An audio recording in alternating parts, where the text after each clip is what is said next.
Welcome to the Psych Central Show, where each episode presents an in-depth look at issues from the field of psychology and mental health, with host Gabe Howard and co-host Vincent M. Wales. Hello, everyone, and welcome to this week's episode of the Psych Central Show podcast. My name is Gabe Howard, and with me, as always, is Vincent M. Wales. And before we start talking to our guest, we need your help. What topics or experts would you like to hear on the Psych Central Show? Doesn't matter if we've done it before, we can do it again. Just give us an email at show@psychcentral.com. We look forward to hearing from everybody. With us this week is the author of the book Stonewall Strong by John Manuel Andriott. Did I get it right? Yes, you did. Look at that. Welcome to the show. How are you, sir? Doing well, thanks. Before we get started, let's talk about your book, Stonewall Strong. Without just reading us the back, what is the book about? Well, the book is about gay men's heroic fight for resilience, good health, and a strong community. That's the subtitle, and it pretty much sums up the book. Now, many people aren't familiar with the reference Stonewall, and many people are. But for those who may not be, can you fill us in on the title of the book, please? Yeah, I chose the title Stonewall Strong as a double entendre. The Stonewall riots in 1969 at the Stonewall Inn in New York that launched the modern LGBT equality movement. And then also as a New Englander, for me, stone walls in New England, part of our archaeological heritage here, also symbolize resilience. So it was a political reference, but it was also a reference to the Yankee heritage. Of course, there's another definition of stonewall, which means to delay something, to put up roadblocks. Yes. We won't go into that one. Let's not apply that one to your book. Well, but in fairness, it does hold up. I mean, in order to live the life that we all want to live, we have to stop the people that are trying to prevent us from it. And unfortunately, as the LGBTQ movement knows, there's a lot of people that just aren't obeying the live and let live mantra that, well, we really probably should be striving to live by. And that has caused your community untold mental health and psychological issues, not to mention in some cases, physical issues. Yes, it's true. It's a well-documented fact that many people do not like gay and lesbian people. And was this part of the reason that you wrote the book? What do you hope that this book accomplishes for your community and for the greater community, for that matter? Well, what I really want the book to accomplish is to remind gay men and other LGBT folks that we really are very resilient, given all of the trauma that we experience in our lives, starting in our childhood, simply for being different. I'd like to educate others outside of our community as to what we know about being heroic and being courageous and resilient. When you say resilient, John, what does that really mean for you as a gay man? Well, what it means is the ability to bounce back after traumatic experiences.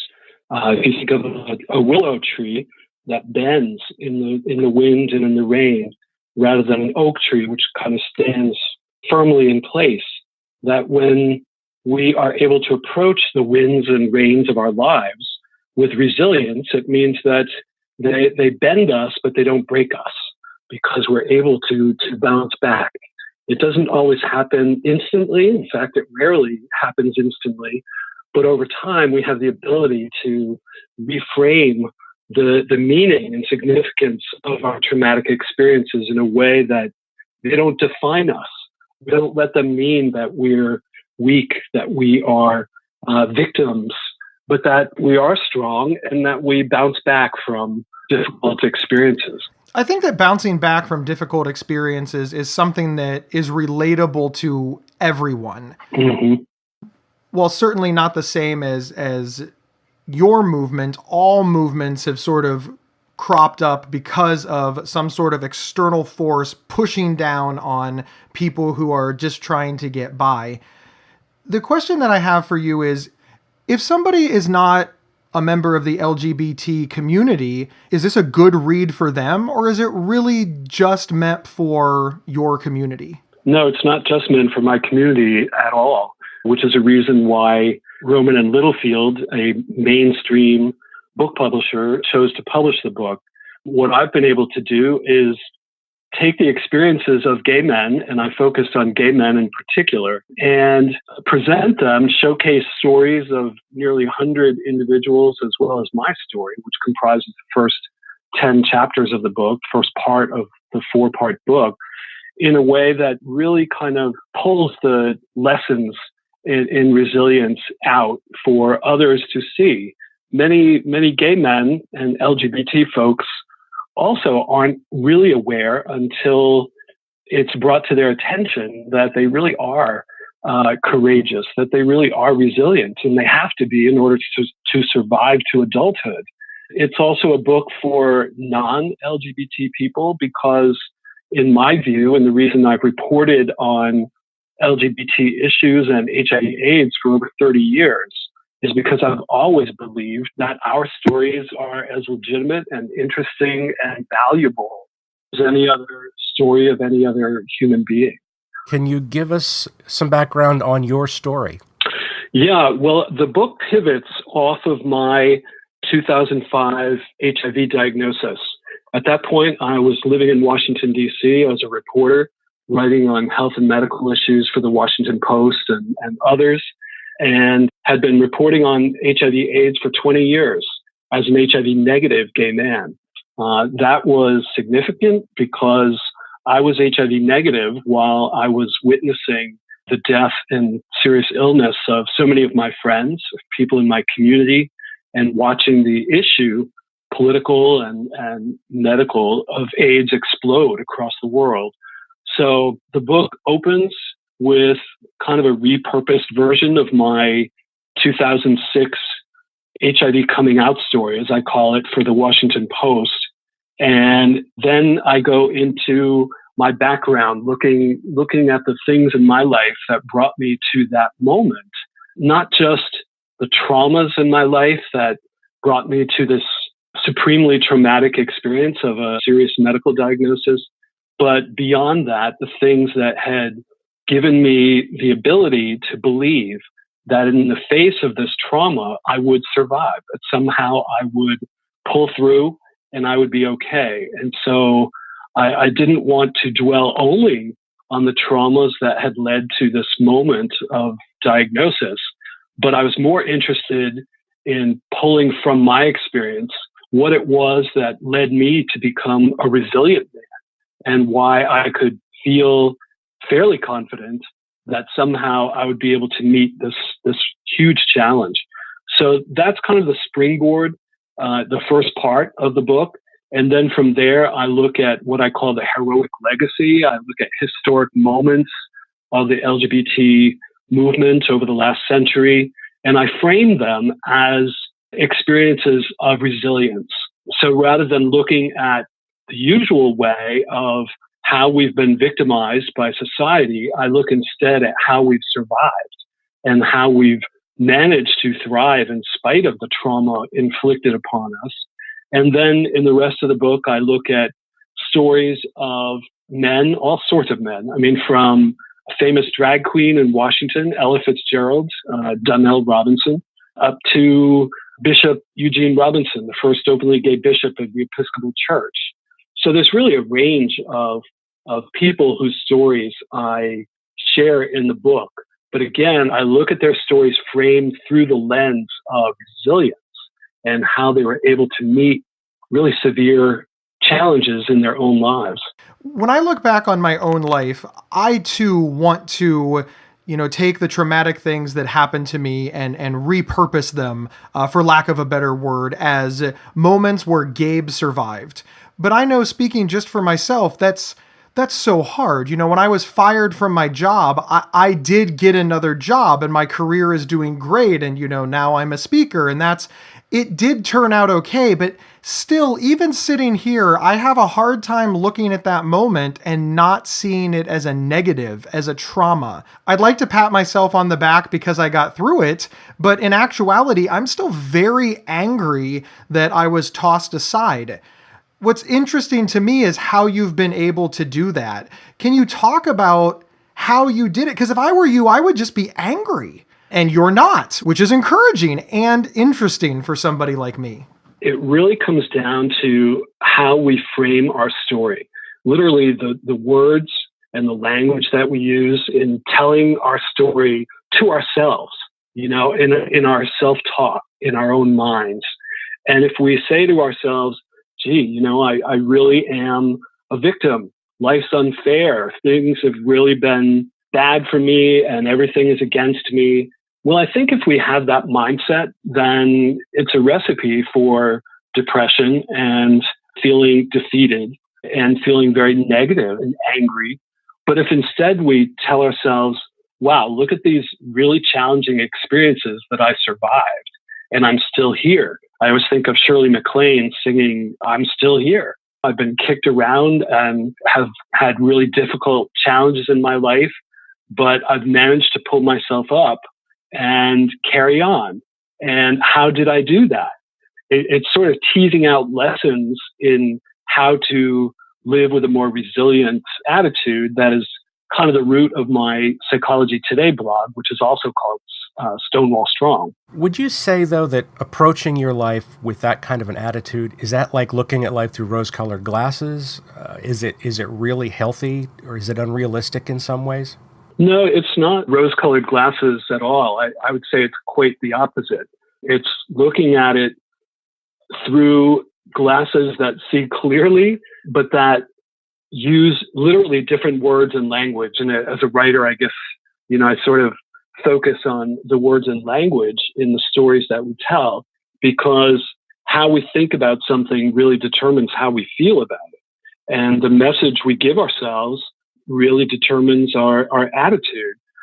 So it's very realistic, but it's really in the lens that we use to look at our experience. Either we're victims or we're survivors. Either we are victims or we're heroes of our story. And I choose and encourage other people to be the heroes of their story and not the put upon victim. I very much like that, because it's very easy to get bogged down in the, oh, woe is me. I have a friend that once sat me down when I was complaining about being diagnosed with bipolar disorder and how tough it is. She said to me, I'm going to clean it up a little, but she said, look, God screwed you, but you just can't sit there and decide that the rest of your life is over because you have this illness. You have to fight. You have more to do. She mixed in a lot of swear words, but I assure everybody that it was very, very inspiring. But in her own way, that's what she was saying. She was saying that I have the choice to be a victim, which is what I very much wanted to be, or I could rise up and be a hero, which I very much thought was impossible. And that's the basis of my next question. A lot of people are very angry at how they are being treated. The LGBTQ community it's endured a lot and is currently enduring a lot. How can you put aside that anger? One of the things you said is that you're a writer, and I'm a writer, Vin's a writer. It gives us the ability to choose our words and frame things in a way that's best for the story, etc. But your raw emotions, what pops into your head and comes out of your mouth instantly, are often different. Well, I want to be clear that I didn't say that I don't feel angry about injustice and unfairness that I and other LGBT people experience. I don't think these are mutually exclusive, that being angry and being resilient aren't mutually exclusive. I like that a lot. Thank you. It's possible. A therapist of mine years ago told me to use that anger, use it constructively. Don't just be consumed by anger, because then you're just an angry, bitter person, and no one wants to be around an angry, bitter person. But if you're a resilient person who says, I've survived this stuff, I have strength, I have courage, and I've demonstrated it, and these people who are now attacking us are just the latest crop of hateful people. And so I can certainly feel angry about it, except my anger is not going to be the thing that defines me. It's also, the anger is coming from a place of strength and saying, I'm better than this. I deserve better than this. If I felt that I deserved to be mistreated, and if I only deserved injustice, then I wouldn't be angry. But it's because I'm resilient and because I'm strong and because I know what my community has survived that I'm able to stand up and defend that. and to speak from a place of pride and confidence, not apologizing for being a gay man. This episode is sponsored by BetterHelp.com. Secure, convenient, and affordable online counseling. All counselors are licensed, accredited professionals. Anything you share is confidential. Schedule secure video or phone sessions, plus chat and text with your therapist whenever you feel it's needed. A month of online therapy often costs less than a single traditional face-to-face session. Go to BetterHelp.com/Psych Central and experience 7 days of free therapy to see if online counseling is right for you. BetterHelp.com/Psych Central. Switching tracks just a little bit, I'm curious, do you think that there are any specific issues with mental illness in the LGBTQ community that wouldn't exist outside of that community? Well, it's, in the literature, the research literature, it's pretty clear that gay men experience depression, anxiety, at a higher proportion than heterosexual men. But then if you think about the way that gay men are bullied from the time that we're boys, often by our own fathers.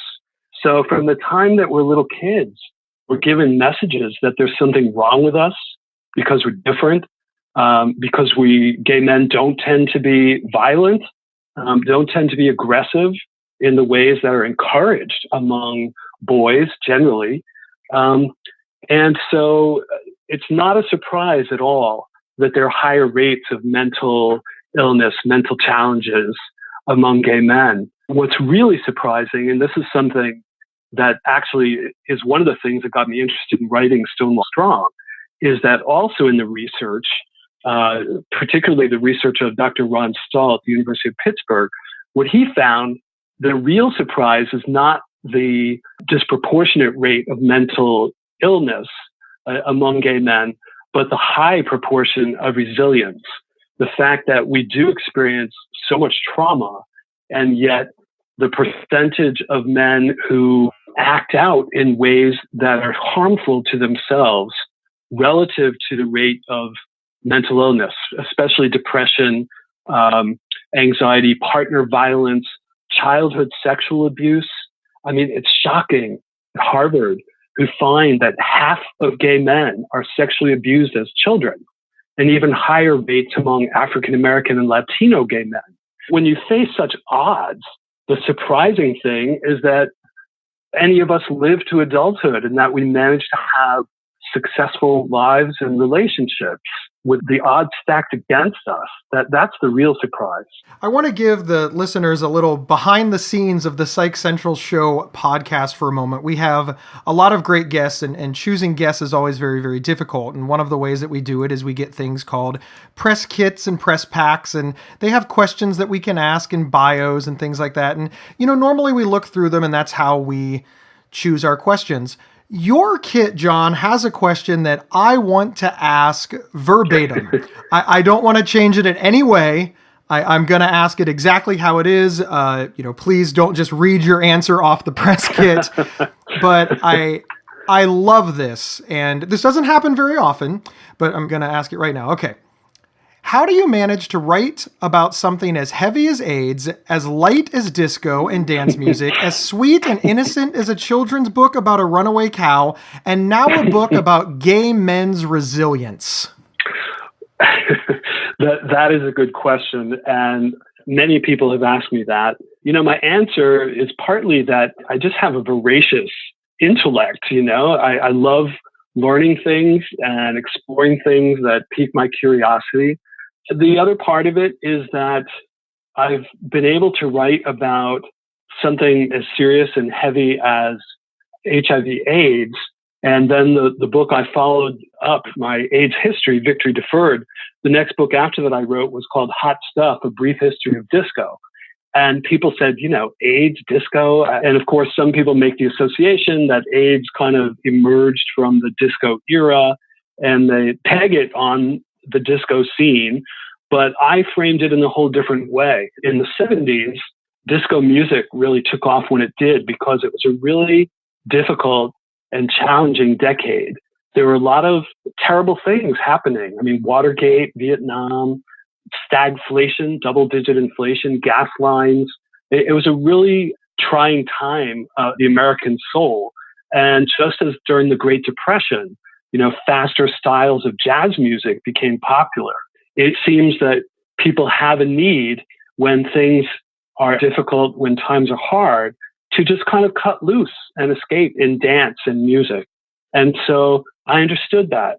So it wasn't unusual at all for me to zig from one and zag to the other. Wilhelmina Goes Wandering, my children's book, is based on the true story of a runaway cow here in Connecticut. And it's reading over the course of a few months in the local paper about this runaway cow in Milford, Connecticut, and how she was seen around the area hanging out with a herd of deer for 5 months. And something about that story just really struck me. And I started clipping these little articles because I said, how is it that these two different animal species were able to communicate with each other? How did they understand each other so that the cow and the deer felt safe with one another? And so it was very much the journalist in me that was captivated by this true story. And then I let my imagination kind of fill in the blanks and created the dialogue and the conversation. And actually that book became my best loved. I mean, I love Wilhelmina Goes Wandering, most of the books that I've written, because it really came from a place of real personal truth, about the tagline that I used in the promotional materials for that book was, sometimes we have to leave our familiar pasture to find our true home. And that's a very adult theme. Many adults know what that feels like, to have left your family, your hometown, everything familiar to you, to go off and find yourself and to find the place where you belong and where your real home is, where you really fit. So all these books and all these things I write really come out of the same sensibility, the same heart and mind. It's just that I apply my heart and mind to these different subjects that are all equally interesting to me. I can totally relate with you there on that one, John. As a writer myself, my brain is all over the place, and I do a lot of research, even though I write fiction, and it's always astounding to me how broad things go, because you're researching one thing and then you get led off into another. It's kind of like going on the internet, I guess. So when you were writing this book, what were some of the surprising things that you learned? When I was writing Stonewall Strong, some of the surprising things were just the struggles that people, some of them, highly visible public figures like retired Congressman Barney Frank, struggled with in their personal lives. Barney talked with me about what it was like before he came out as a gay man, while he was very public as a member of Congress, and his sort of before and after story, and how different and better his life was after he came out and didn't have to expend the energy to stay hidden in a closet. So that was surprising, to speak to someone who's as public as Barney Frank about something as personal as his tendency to eat and gain weight when he was feeling really stressed about being in the closet. And I remember seeing him in Washington. I lived in Washington for 22 years, and I would see Barney around, and it was a visible change after he came out publicly as a gay man, that he trimmed down, he just looked like someone who was happier and at peace with himself. That's one example of a surprise. Larry Kramer, who's very famous for being outspoken and loud and demanding and angry. But yet in the interviews that I've done with Larry over the years, I've only actually interviewed him 3 times over the last 30 years. And each time has been at his apartment in New York. And he's always struck me as just such a gentle man, just very tender in the way he speaks about his partner and how thrilled he is to be loved and to have found love late in his life. He's now 81, 82 years old. But when I asked Larry Kramer, what would an 80-year-old Larry Kramer say to a 40-year-old Larry Kramer? if he walked in the room. And he said that he realized that being a gay man was the most important thing in his life. And that's a man who attempted to kill himself when he was at Yale in 1953 because he felt so all alone. So there are surprising things when you talk with very public people about their private experiences. And it's really eye-opening to see that. Let's talk about the future. What do you hope for the future? Where do we go from here as a society and in the LGBTQ community? Where do you want us to head? What I hope is that in the future, after we get past the hopefully temporary bump that we are experiencing right now, politically and socially, that we can resume our evolution toward becoming a more compassionate society and embracing the diversity of our people. You know, I really believe that our diversity is our strength. I mean, e pluribus unum, from many one. And it's the many operating as one that really gives us our strength. And when we divide, we only hurt ourselves. As Abraham Lincoln said, a house divided cannot stand. And I feel as though we're very divided right now. And I'd like to see us, again, embrace the diversity of our country, of our humanity, so that LGBT people and African American, Latino, Asian, you know, whatever the thing is that makes us distinctive and different from whoever it is measuring us, that instead of that being seen as a negative, that it will be embraced and celebrated. And that's what I would love to see, is where we celebrate our differences and not just take note of them or not attach negative meaning to them. Well, we enjoyed talking to you, John. John, of course, is the author of Stonewall Strong, which is available on Amazon and wherever fine books are sold. So, John, we appreciate you coming on. Do you have a personal website that we can direct people to? I do. It's JMANDRIOTE, jmandriot.com. Wonderful. Thank you so much. And thank you everyone for tuning in. And remember, you can get 1 week of free, convenient, affordable, private online counseling anytime, anywhere by visiting betterhelp.com/psychcentral. We will see everyone next week. Thank you for listening to The Psych Central Show. Please rate, review, and subscribe on iTunes or wherever you found this podcast. We encourage you to share our show on social media and with friends and family. Previous episodes can be found at psychcentral.com/show. Psychcentral.com is the internet's oldest and largest independent mental health website. Psych Central is overseen by Dr. John Grohol, a mental health expert and one of the pioneering leaders in online mental health. Our host, Gabe Howard, is an award-winning writer and speaker who travels nationally. You can find more information on Gabe at gabehoward.com. Our co-host, Vincent M. Wales, is a trained suicide prevention crisis counselor and author of several award-winning speculative fiction novels.